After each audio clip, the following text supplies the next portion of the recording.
Napakainam na may kasama ka na matuwid. Sapagkat yung blessing na pumupunta sa kanya, naaambon-ambunan ka rin. Pero kung ang kasama mo naman ay masama, ang mga kaparusahan na dumarating sa kanya, maaari ka rin maramay. Meron pong ganyang kasaysayan sa Biblia. Noong ang mga Israelites masyadong matigas ang ulo nila laban kay Moses at may mga nangunguna pa sa kanila, nag-uudyok na maging disrespectful, disobedient to Moses, merong naganap na paghuhusga sa kanila at yung mga dumasama dito sa mali na damay at yung nasa side ng tama naligtas.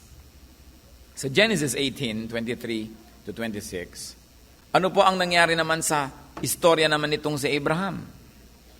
Kung ang mga taga-Israelite ay napagalitan dahil sa kanilang hindi pagsunod kay Moses, ano naman ang nangyari sa mga taga-Sodom? Ang Panginoong Diyos po ay nagkatawang tao at may kasama siyang dalawa na anghel at siya ay pupunta sa Sodom upang siyasatin ang mga kasamaang tungkol sa siyudad na ito.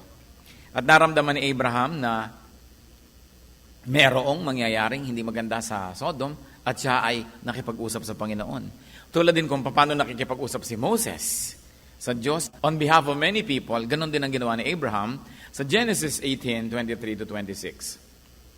Then Abraham approached him and said, "Will you sweep away the righteous with the wicked? What if there are 50 righteous people in the city?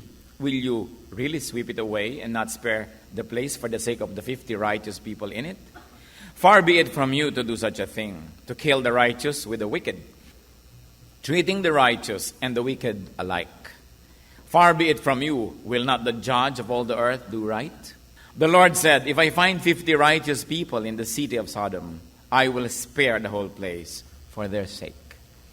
So natiyak na po nitong si Abraham na merong mangyayaring kalamidad sa Sodom. May mga kamag-anak siya doon, may pamangkin siya doon. At marahil dahil sa kanya na rin talagang likas na kabutihang loob, siya ay nakiusap sa Diyos alang-alang sa lungsod ng Sodom. Sabi niya, kung meron pong 50 man lang na makita kayo na mabuti, paparusahan niyo pa rin ba ang buong lungsod? At sabi ng Panginoon, bueno, kung makakita tayo ng 50, sige, hindi na natin huhusgahan at hindi na natin pauulanan ng apoy, hindi na natin wawasakin ang buong lungsod. Nakipagtawaran pa si Abraham dahil naisip niya baka walang 50 mabuti sa buong lungsod. So 50, tumawad, bumaba naging 40. Doon sa 40, naging 30. Yung 30, naging 20. Pero sabi, meron kayang 20 na righteous sa city? Hanggang naging 10 na lang ang tawad. So Genesis 18:32, then he said, "May the Lord not be angry, but let me speak just once more. What if only 10 can be found there?" He answered, "For the sake of the 10, I will not destroy it." Nakita niyo po ang napakalaking pagpapala kung tayo may kasama malang na 10 banal. Ang isang buong lungsod ay hindi nawawasakin pa, pero alam niyo ang istorya, walang nakitang 10, kulang. Kaya umulan pa rin ng asupre, at apoy, at natupok ang buong lungsod na ito. But what I want to draw attention to is the fact that Abraham, because he was considered by God as a righteous man by faith, was on the side of the Sodomites, so to speak. And because of that, the Sodomites had an ally in him and they had a great opportunity to be spared from calamity. Kaya lang, dapat siguro ang itinawad kung isang righteous na lang. Pero kulang Meron pa rin pong isang parallel story. Merong isang binigay ang Panginoon na kasaysayan na yung mga mabubuting mga halaman ay tinubuan ng mga masasama na damo sa paligid. At nung makita yon ng mga lingkod nung may-ari ng bukid, sa Matthew 13:28 to 29, the servants asked him, "Do you want us to go and pull them up?" Meaning the weeds. "No," he answered, "because while you are pulling the weeds, you may root up the wheat with them." So, sabi na ng mga hardinero, bubunutin na po ba namin ang mga masasamang damo? Sabi ng Panginoon, huwag. Magkakatabi ang mga ugat, baka magkabuhol pa. Sa pagkabunot ninyo ng masasamang damo, baka maapektuhan ang ugat ng mabubuting damo. Huwag na lang, saka na natin aasikasuhin ang ganyan mga bagay. Well, it pays to be righteous, it also pays to be among the righteous, very especially on the side of those who are righteous. Ang topic natin, the blessings of being with the righteous. Our God, we pray that you may be our speaker. Sa amin pong tinunghayan ng mga examples, mga masasamang damong di nabunot dahil may katabing mabuting halaman. Mga taga-Sodom na sana di man lamang sila na parusahan kung meron man lang silang kasamang mga banal at matuwid. Ituro mo po sa amin, Panginoon, ngayon ang puso ng mensahe. Nais namin po kayo ang mangusap, turuan niyo po kami, makinig kami ng inyong salita. Kung meron pong sagabal para kami ay lubos niyo mapagpala, iwinawaksin namin ito. Kung meron kami mga inaalala, worries, concerns, if there's any physical discomfort or pain, any emotional difficulty, all this, we surrender at your feet. We ask you, Lord, to speak to us. At nawa kayo lang madinig namin, magbigay kami ng undivided attention to you and to your word. And may your words be medicine for us, be food, be shelter, be protection. Turuan niyo po kami, Panginoon. Mangusap po kayo. We reject all lies and falsehood, and in the name of Jesus, we ask for protection for this assembly, that you may deliver us from evil men and from evil spirits. Speak, Father, we ask you, as we continue to ask you, Lord, to cleanse our hearts, continue to purify us from our sins. May your words be our strength. In Jesus' mighty name we pray. The blessings of being with the righteous. Ano nga bang pagpapala kung kasama natin, kabarkada natin, kasalamuhan natin ay mga matuwid? Unang-una, being exposed to life-giving wisdom. Receiving precious wisdom. Siyempre, pagka ang mga kasama mo ay matuwid, ang nadidinig mo sa kanila ay matuwid, makatuwiran, banal, makapangyarihan, you benefit. Proverbs 10:11, the mouth of the righteous is a fountain of life, but violence overwhelms the mouth of the wicked. Pag nagsasalita ang mga righteous people, buhay ang lumalabas sa kanilang bibig. Ikinabubuhay natin. Pag nakain natin ang kanilang salita, lumalakas tayo, nagiging tama, nagiging maliwanag ang pag-iisip, nagiging matuwid ang ating landas. Subalit, pag ang ating kinakasalamuha at pinapakinggan na may masasama, nagiging daw tayo ring mga mapupusok. Violence overwhelms the mouth of the wicked. Therefore, those who listen to the wicked will become violent. Kaya napakahalaga pinipili ang kasama. Proverbs 10:20-21, the tongue of the righteous is choice silver, but the heart of the wicked is of little value. The lips of the righteous nourish many, but fools die for lack of judgment. So mahalagang mahalaga, matanggap natin yung blessing na yon. Mga kapatid, sino bang mga kasama nyo lagi? Sino ang ating mga kausap? Sino ang mga textmates natin? Sino ang mga kausap natin sa telepono? Sino ang mga kasulatan natin ng email? Sino ang lagi nating pinapakinggan? We must be blessed by being with the righteous. Yun lamang may matuwid na taong nandyan, napakalaking pagpapala na sapagkat siya dahil matuwid, pwedeng daanan ng pagpapala ng Diyos patungo sa atin. Another blessing of being with the righteous is being blessed as a group or with a group. Tulad ng halimbawa, dapat nangyari sa Sodom, kung meron man lang 10 matuwid, mabebless na yung buong lungsod. Katulad na lamang ng masasamang damo, sapagkat ang kasalamuhan nila, mabubuting damo, hindi tuloy sila binunot agad. Napagpala na rin sila. At kung pinapakain yung mabubuting halaman, napapakain na rin sila. Pag nadidilig ang mabubuting halaman, sila man ay nabibigyan na rin ng tubig. Napakaraming pagpapala kung tayo'y nakikigrupo sa mga mabubuti. Proverbs 3:33, the Lord's curse is on the house of the wicked, but He blesses the home of the righteous. Ano daw ang nando sa buong sambahayan ng mga masasama? Sumpa. Isipin ninyo na kahit medyo mabuti-buti kayo, kung yung kasama nyo sa bahay puro mga masasama, edi yung sumpa sa kanila, nadamay na rin kayo. Pero, He blesses the home of the righteous. So, lalot-lalot kung kayo yung head of the family and you are righteous, what will happen to people who belong to your family and to your household? Pati sila nabe-bless. Nakikita ninyo, pati mga tauhan, mga katulong, mga empleyado sa bahay ng isang taong pinagpapala ng Diyos, mas masarap ang kinakain nun kesa doon sa mga ibang member ng family na ang head ay hindi pinagpapala ng Diyos, gutom ang inaabot nila. Pero kung ikaw ay napasama sa isang taong matuwid at pinagpapala ng Diyos, kaya ikaw ay anak, kaya ikaw ay empleyado, kaya ikaw ay nandun sa kanyang kinukupkop, pati ikaw nababless. Kaya kung tayo po ay nasa piling ng isang pinagpala, nasa piling tayo ng isang taong matuwid, nasa piling tayo ng mga taong alam natin pinagpapala ng Diyos, yun pa lang, blessing na. Napakasarap na kasalamuhan natin ang mga kinalulugdan ng Diyos. Kung sakasakaling naka-schedule na pa ng lumaglag ang eroplanong ito dahil may sumakay na kinalulugdan ng Diyos, makakarating pa muna to sa airport.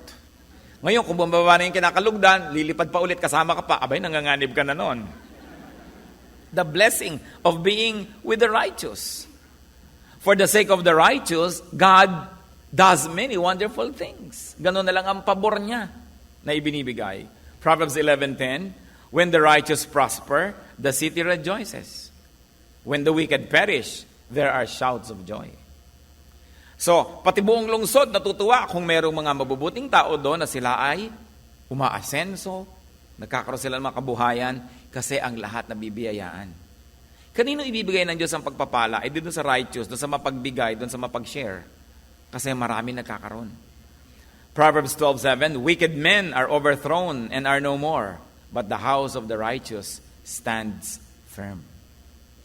Yan ang concern po ng maraming mga magulang, mga ama, mga ina, isa't mga ate at kuya. Gusto natin mabigyan ng security ang ating mga anak, ang ating mga nakababata, mga kapatid, ang mga taong nasasakupan natin. But what better thing is there to do in providing security for your loved ones than in being righteous? Because when you are righteous, the Lord blesses your house. The Lord blesses your household. You want security for your family? There's one thing you should do. Be righteous. Sa pagkakamali ng iba, sa kagustuhan nila na mabigyan ng financial security, kung minsan ang kanilang mga anak, ang kanilang asawa, pamilya, they become corrupt.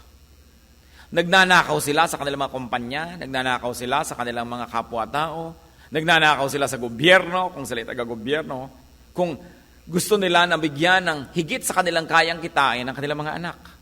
Pero ano ang ipinapamana nila? Kahihiyan. Insecurity dahil baka ka mabisto. Ang ibinibigay mo ay galit ng iba. At kung makalusot man sa tao, hindi makakalusot sa Diyos. Kaya ang sabi, sumpa ang naghihintay sa lahat ng members ng isang household na wicked yung kanyang leader. Kaya dapat matuwa ang mga anak o ang mga magulang nila, very honest, very straight sa buhay, kahit na hindi masyadong maraming pera, hindi maraming sobra, pero straight at maayos, godly, you know that God's favor is upon you. Kasi kahit marami tayong kitain, kung napaka-pangit ng kalagayan natin sa harap ng Diyos, ang dali-daling bawiin nyo ng Diyos. Isang pagkakasakit mo lang, kulang pa, may utang ka pa. Kahit marami kang nadilihensya sa maling paraan. Pero kung gusto kang pagpalain ng Diyos, kahit maliit lamang iyong kinikita, nakita nyo yung 2 isda at 5 pirasong tinapay, na maraming napakain, dahil pinagpala ng Diyos. So yung konti nating kabuhayan, napagkakasya, sumasobra pa kung pinagpapala ka ng Diyos. Pero kung hindi, kahit ang dami mong pera, kulang at kulang pa rin. At kumisan kahit ang damit, hindi naman kulang, pero ang kulang naman yung kaligayahan mo. Nagtataka ka, nabibili mo gusto mong bilhin, nagagawa mo gusto mong gawin, napupuntahan mo gusto mong puntahan, pero merong kulang sa iyong puso. May kulang pa rin. Because unless the Lord blesses what you do, it will never give you what you are looking for. So the best thing is to be righteous. Proverbs 20 verse 7, the righteous man leads a blameless life. Blessed are his children after him. Nakita niyo ang pinakamagandang pamana sa ating mga anak? Yung isang buhay na malinis, isang buhay na matuwid. Sapagkat ang pagpapala nakakarating hanggang doon sa mga susunod pa na mga generation. It's a great blessing to be with a righteous person. Especially if that righteous person is in your family, in your company, in your neighborhood, in your church. Yun ang kailangan natin sa ating bansa Many righteous people. Alam nyo kung anong many sa ating country? Many religious people. Pero righteous ba? That is what we need as a nation. Righteousness. Not religion. Tayo na ang pinaka-relihiyosong bansa sa buong daigdig. Pero anong bunga ng relihiyon? Puro mga balat kayo, pakitang tao, pero hindi mo makita sa gawa. Kaya tayo naliligid ng corruption, naliligid tayo ng hirap, ng pagdurusa, because people are not righteous. Kaya nang dapat nating balikan. If we are only surrounded by righteous people, this country will be much, much better. But we also have ourselves to blame. Kung hindi man tayo ang gumagawa ng kasalanan at karumihan, pinapayagan naman natin kasi. So, sangkot din tayo dyan. Kasali din tayo kung bakit maraming unrighteousness. But remember, it's a great blessing to be righteous and to be surrounded by righteous people. What is another blessing of being with the righteous? Having a powerful helper in prayer. An advocate, a petitioner. Proverbs 15:29, the Lord is far from the wicked, but, church read, He hears the prayer of the righteous. Sino pa ang makapangyarihang tao sa mundo? Yung bang ang lalaki ng mga muscle? May kapangyarihan din yon. Yung maraming barel, meron din kapangyarihan yon. Pero ang tunay na makapangyarihang tao sa mundo, yung matuwid. Bakit? Pag nananalangin siya, dinidinig siya ng Diyos. At pag dinidinig ka ng Diyos, ang laking kapangyarihan yon. So mabuti yung buhay na mapayapa, tahimik, malinis. Malayo daw ang Diyos sa mga masasama. Kaya huwag na huwag tayo kahit kailan na kung minsan ay natetempt mainggit sa gumagawa ng mali. Mabuti pa yung mga kasamahan ko, nagnakaw, sila ay ngayon ay maraming pera. Mabuti pa yung mga classmates ko nung araw, gumawa sila ng hindi maganda ngayon. Pag nakikita kami sa reunion, silang may magagandang kotse, ako wala. Hindi kinakainggitan kahit kailan ang gumawa ng masama. Dahil sabi ng Bible, the Lord is far from the wicked. Maybe material things can come near to them because yun nga ang pandaya sa kanila ni Satanas. Pero kahit may material things ka, kung hindi mo naman yun na-enjoy sa kalooban ng iyong puso, meron kang guilt, at ikay natatakot, may humahanap sa'yo, may naghahabol sa'yo, o kung talagang naman hid ka na sa lahat ng yon, ay baliwala na sa'yo at natutunan mo ng matuwa ka sa mga mali, pero haharap ka pa rin sa Diyos at kawawa ka pa rin sa wakas. Hindi natin dapat kakainggitan kahit kailan yung, nag-cheat, pumasa tuloy sa test. Nang agaw sa mga mana ng kapatid, tuloy mas marami siyang naipamanat sa kanyang mga anak, yung mga pamangkin niya, walang-wala. Yung mga nandaya sa negosyo, dinaya ang kanyang kapartner, dinaya ang mga kliyente, nagkapera, ng 1, 2, 3, tumakbo, nag-abroad, natakbuhan na lahat ang dinaya. Sa palagay niyo ba dapat kainggitan yon? No, because the Lord is far from the wicked. But He hears the prayer of the righteous. Ang isang tao, pag nagpapakabuti siya at ang buhay niya ay mabuti, ang totoo nun, nagpapalakas siya ng talagang supernatural strength because he is on God's side. Akala ng mga iba, pagka nasiyahan na sila sa mga panandalian nilang kailangan, immediate needs, immediate pleasures, blessed na sila. Pero laging malaki ang bayad ng mga bagay na yon. What is another blessing of being with the righteous? It is having a standard. Meron tayong sukatan. Meron tayong guro, may konsyensya, may tinig. Meron tayong pamantayan kung tayo naliligaw o hindi, naliliko ba tayo o hindi, tayo ba'y tama o mali. Kaya pati si Moses, nung matagal siyang kasama ng Diyos at kausap, pati ang mukha niya nagliwanag. At nung pumanaog siya sa kanyang camp from the mountain, natakot ang mga tao dahil nagliliwanag ang mukha niya. Exodus 34 verse 30. When Aaron and all the Israelites saw Moses, his face was radiant, and they were afraid to come near him. Alam niyo, pag nagliliwanag ang isang tao, natatakot yung mga hindi nagliliwanag dahil ibig nila sabihin, malapit yata ito sa Diyos, may ibang nangyayari sa kanya. At tayo man, mga kapatid, pag maliwanag ang buhay natin, malapit tayo sa Diyos, matuwid ang ating mga pamamaraan, yung mga hindi ganong katuwid, yung hindi ganong kaliwanag, ilag sa atin. Ilag. Yung mga naglalasingan, pagkakaharap mo, hindi mo na lumalagok. Kumisa nga, yung makakasalubong mo, pasuray-suray na lasing, tumutuwid ang lakad dahil alam niyang matinukan tao. Di ba? Pero kung alam niya ikaw isang babaeng babastusin, lalo siya nagiging lasing, bigla kang yayakapin. Yung mga naninigarilyo lang Bigla mo lang makita ang naninigarilyo, humarap sa pastor, kung pwedeng lunukin yung buong sigarilyo niya. Ayaw ipakita. Kasi yung tao na kinoconsider natin na matuwid, o siguro matuwid kesa sa atin, naiilang tayo sa ganung presensya. At mabuti yon. Kasi naaalala natin na meron tayo dapat ma-achieve sa buhay. Na ba't ba tayo naiilang? Ano bang kulang sa atin? Di dapat pagsikapan natin maging tuwid din. Dahil pare-pareho lang naman lahat ng taong pinapatawad lang ng Diyos. At pare-pareho lang lahat ng tao na tumitindig lang dahil pinagpapala ng Diyos. So maganda na merong standard.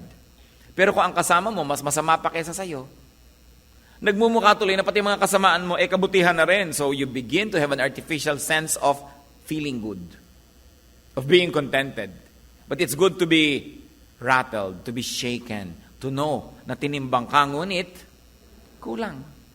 Kaya pagka ikaw ay may kasamang taong matuwid, nabe-bless ka dahil, uy, bakit siya? Ay, kaya tuloy pagkakakain kayo, nakasubo ka na ng 3, magpe-pray pa pala siya. Hindi mo malulun-lulun, ang bulalo, pray ka rin. Kasi may kasama kang nagpapaalala sa iyo kung ano ba ang tama na gawin. So, imbes na layuan natin, iwasan natin yung mga mas matutuwid para lang tayo maging at ease, sikapin nating hanapin sila, sumama tayo, kahit hindi tayo lubos na at ease. Dahil pag tayo'y naging napalapit na ng napalapit sa level ng kanilang mga katuwiran at kabanalan, magiging at ease na rin tayo. It's good to be reminded. So natakot sila Aaron kay Moses dahil lumiliwanag ang kanyang itsura. Ano pa po ang blessing na may kasama mga righteous? Being grounded, being corrected. Isa sa mga pinakamagagandang blessing, yung merong nagtutuwid sa atin. Ituwid mo ang isang taong matuwid. Yung matuwid-tuwid siya, konti lang ang liko. Ituwid mo yung matuwid, tuwang-tuwa yun, nagpapasalamat sa'yo. Ituwid mo yung liko at nagagalit sa'yo. Ituwid mo ang matalino, thank you po, ang sasabihin. Ituwid mo yung talagang hindi matalino, magkakalit sa'yo. Ia-attack ka, ikikriticize ka. Kaya alam nyo, madaling malaman kung matalino ang isang tao eh. Pag siya'y pinupuna, itinutuwid, nagpapasalamat. Kumusta po kayo? Kumusta ang ating katalinuhan? Pag ba sinabi sa'yo ng asawang antabang naman ng sinigang, di ikaw magsigang? Anong tawag doon? Hindi matalino.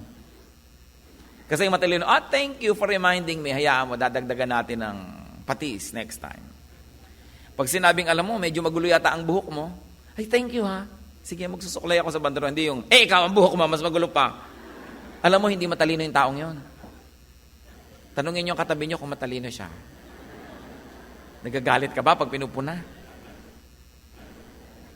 Be corrected. A righteous person rebukes a brother or a sister whenever needed.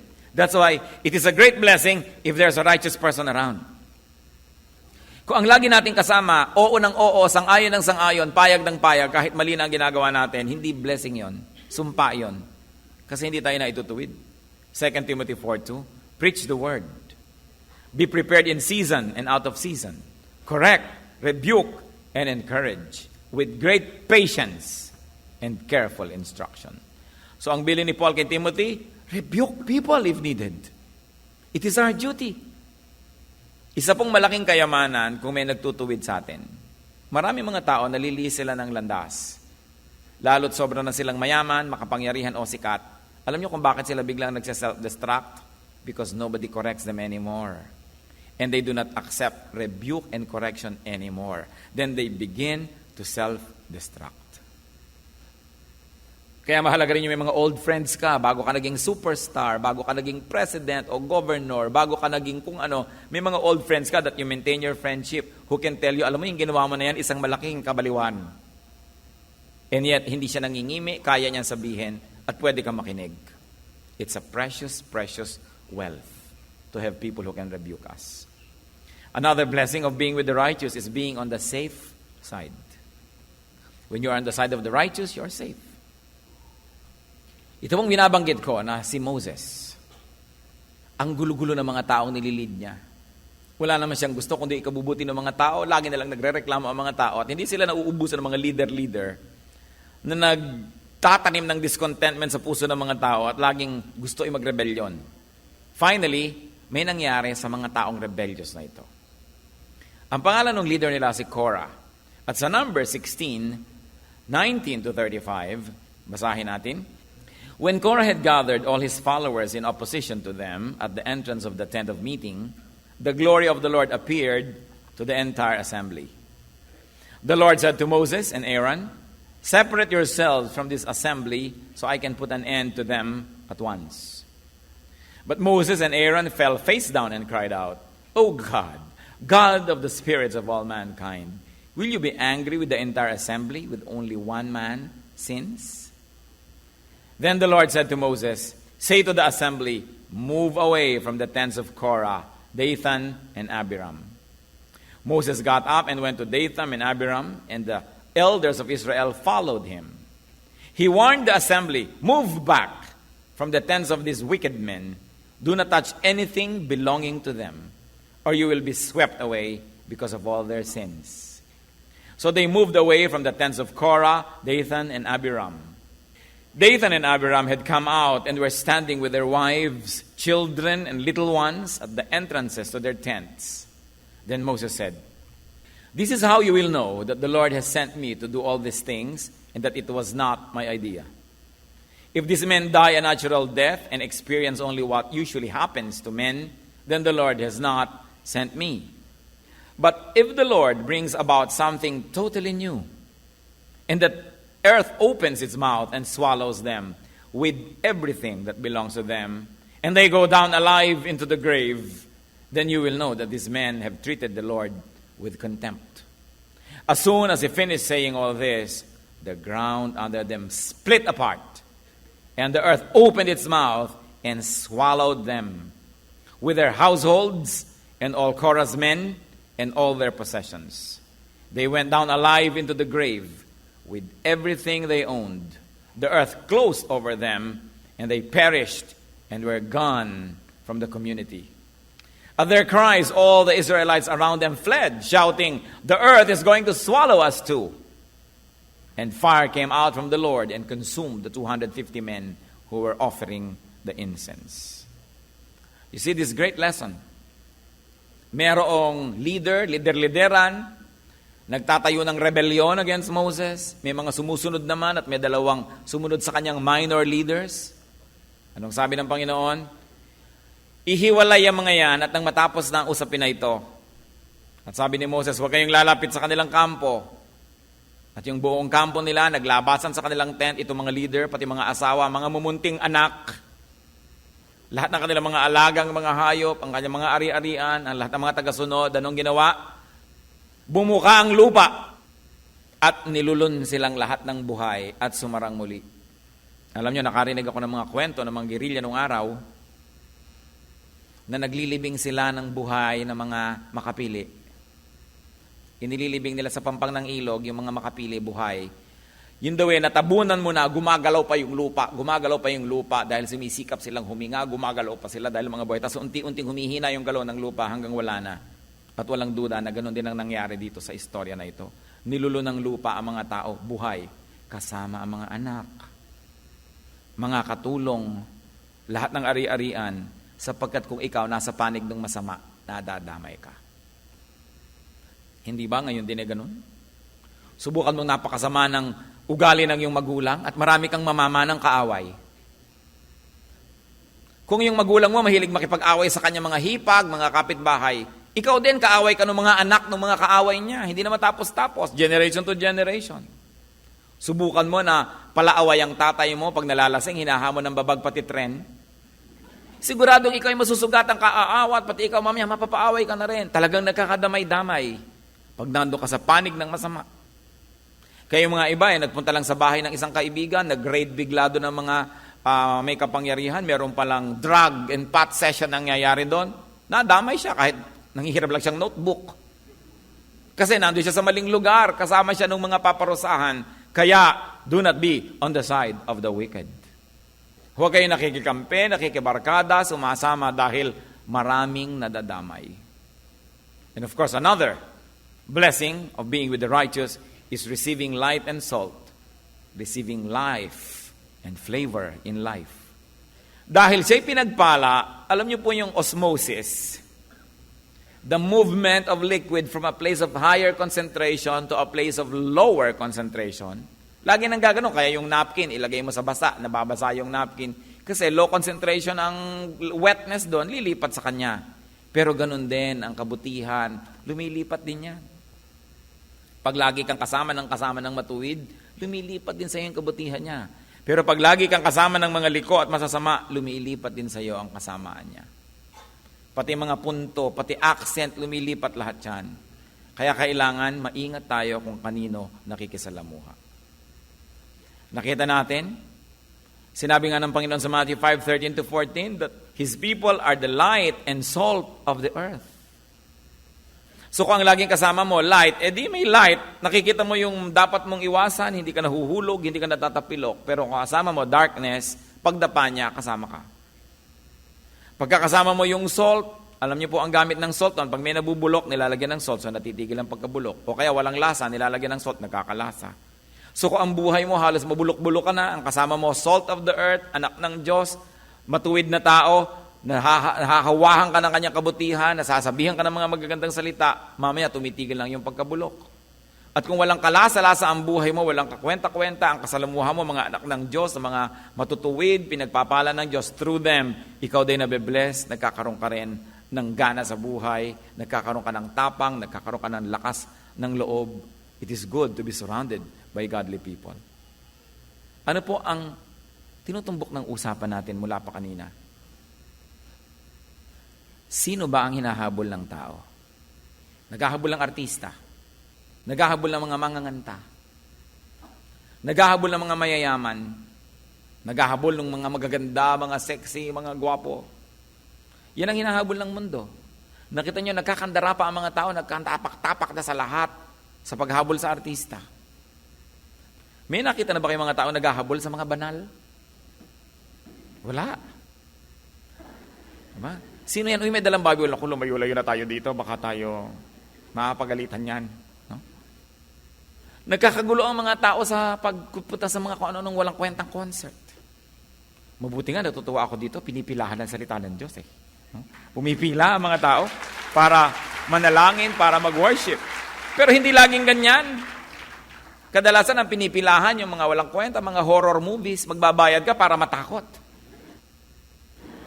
Magbabayad ka, pinipilahan, nakita nyo yung mga sasakyan na ipaghahampasan ng katawan mo sa lahat ng dako, nagkahalo-halo ng mga sipon mo, suka mo't lahat-lahat, nagbayad ka ha? Para mangyari sa yon sa mga kung ano-anong mga sasakyan pag kami mga holiday. Nagbayad ka ng kaya mahal-mahal, pagbaba mo, nado ka pa rin. Wala ka namang narating. Pero pinipilahan.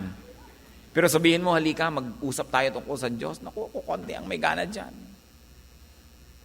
Pero ang dapat nating hanapin, mga kapatid, dapat makahanap tayo ng mga taong matuwid.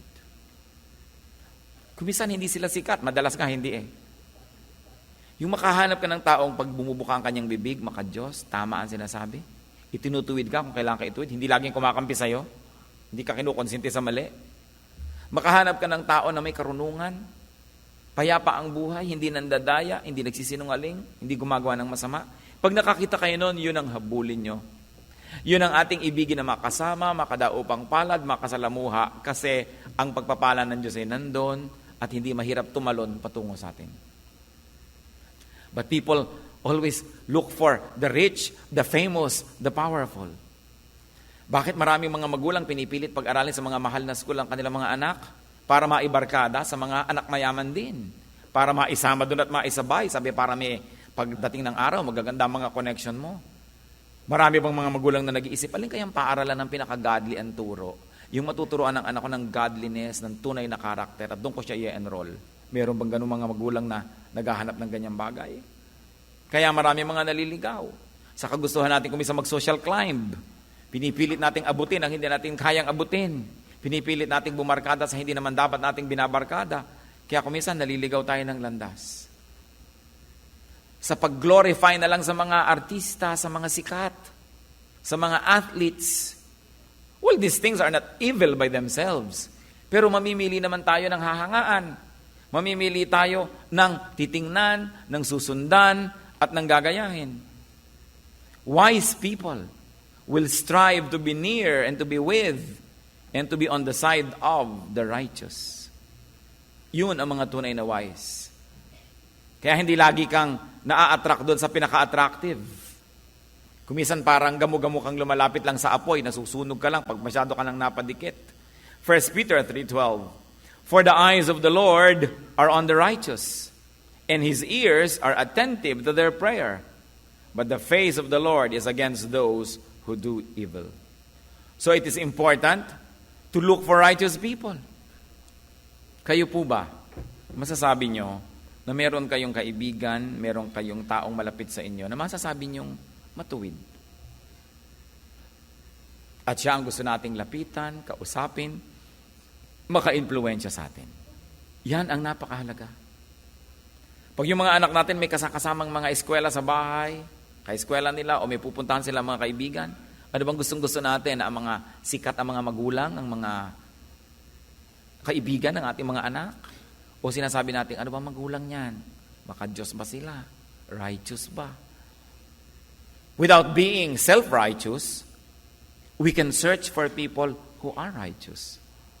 Because through them, the Lord can work in us.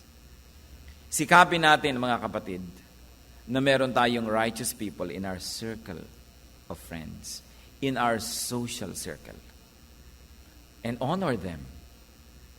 At tayo man, sikapin din natin, for the sake of those who are with us, we should strive to be righteous. Mga ama, for the sake of your children, for them to be blessed by the Lord, even after you have gone, be righteous. Yun ang magandang pamana sa mga anak, a life of righteousness. Mga magulang, ganun ba tayo sa ating mga anak? And of course, the best is to strive to go near the righteous one. Kung gusto nating lumapit doon sa righteous people, lalo na sa the righteous one, the Lord Himself. Proverbs 21:12, the righteous one takes note of the house of the wicked and brings the wicked to ruin. Ano po mga wickedness ang ginagawa natin na actually ginagawa natin for the sake of our loved ones? Tigilan natin yan because the Word of God tells us very clearly that that is not the way to do good to our loved ones. Doing bad to do good to our loved ones is not the way. That God's way, done for our loved ones, is the way that will last. Meron po ba tayong mga pandaraya na ginagawa para lang mas maging secure? Kalimutan natin ang mga bagay na ito. Security is in righteousness. Meron ba tayong a part of our lives that are unrighteous? It's time to really think about them.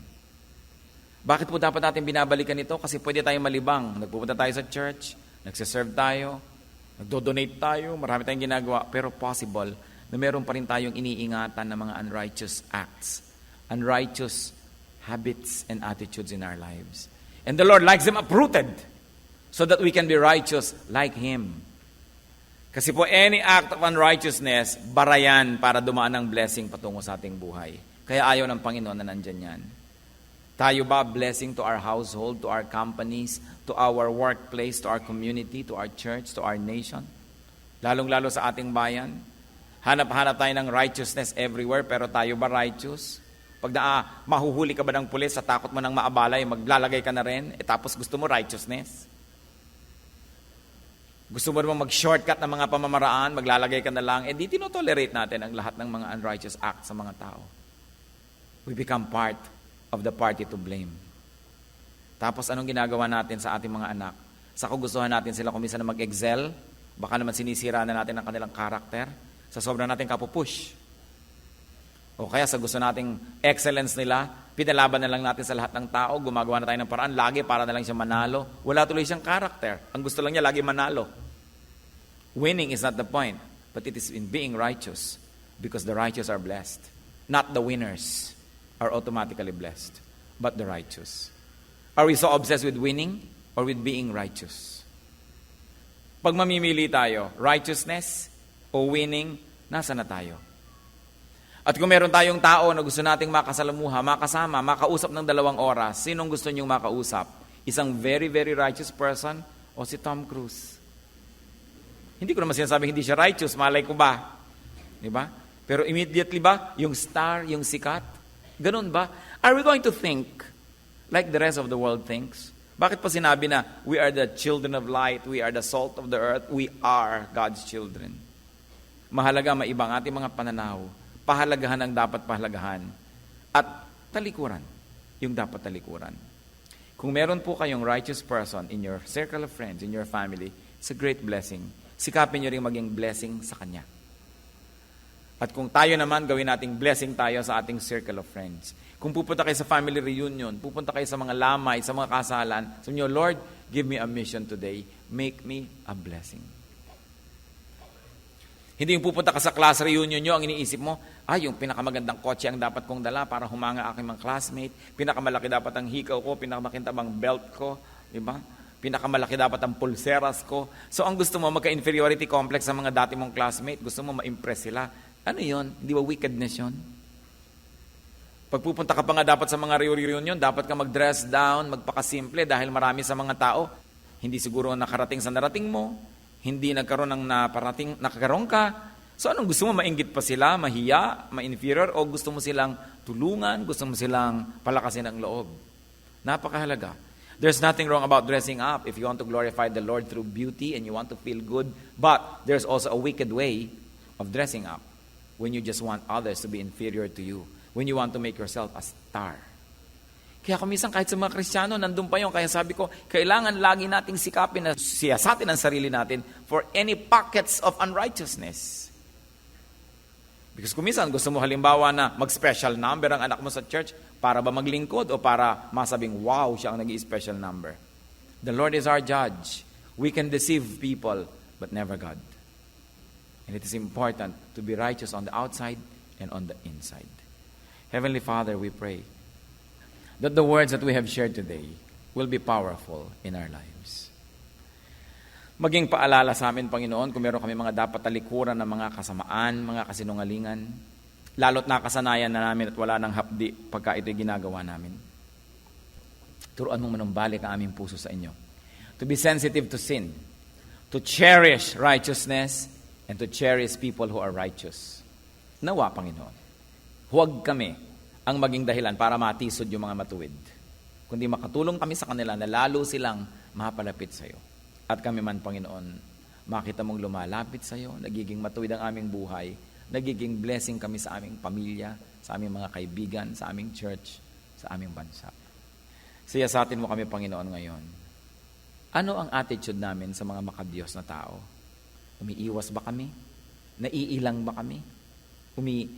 Kami ba'y asiwa pag sila'y nandyan? O hinahangad naming makausap, makadaupang palad, makatrabaho, yung mga taong malapit sa iyong kalooban? Ituro mo po sa amin, Panginoon, ng higit lalong mataas na pamamaraan. Salamat, Panginoon, sapagkat alam man namin o hindi, kung kami ay may mga kasamang mga matuwid, na pagpapala rin kami. Ang dalangin namin, nawa. Dahil din sa aming mga katuwiran sa iyong pananaw, mapagpala rin ang ibang mga kasama namin. Turn us into blessings instead of curses to people. Kung meron sa amin, Panginoon, na nagiging dahilan para may matisod pa, magkasala, kami na nga itong Kristiyano, kami pa nagyayaya sa kasalanan, kami pa nag-encourage, patawarin niyo po, Panginoon, at maituwid ang aming buhay. At nawa, yung inyo pong righteousness, makita sa amin. Mga kapatid, magbulay-bulay tayo sandali. Hindi lang relihiyon, righteousness ang hinihingi sa atin ng Panginoon. Kalinisan ng puso. Disiplinadong isip na nag-uumpisa pa lang yung maruming pag-iisip ay tinatanggihan na, pinapaalis na, hindi na pinapahaba pa. Righteousness that is important to God, which may not be visible to people, but is very visible to God. Humingi tayo ng paglilinis. Humingi tayo ng pagsisiyasat. Pagpasalamat natin ang mga matuwid na taong ginagamit ng Panginoon tayo pagpalain at ialay natin ang ating sarili na maging pagpapala rin sa iba sa pamamagitan ng ating katuwiran. Be alone with the Lord for a while. Let the Spirit of the Lord minister to each one.